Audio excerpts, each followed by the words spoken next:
करम तो विधात के हाथ में कन्हैया से मिल जाते हमारा तो मंगल तियल कान के है याद सोना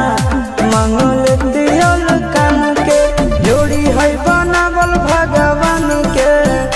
दोष न है इंसान के है याद सोना दोष न है भगवान के जोड़ी है बनावल भगवान के दोष न है इंसान के है याद सोना दोष न है इंसान के।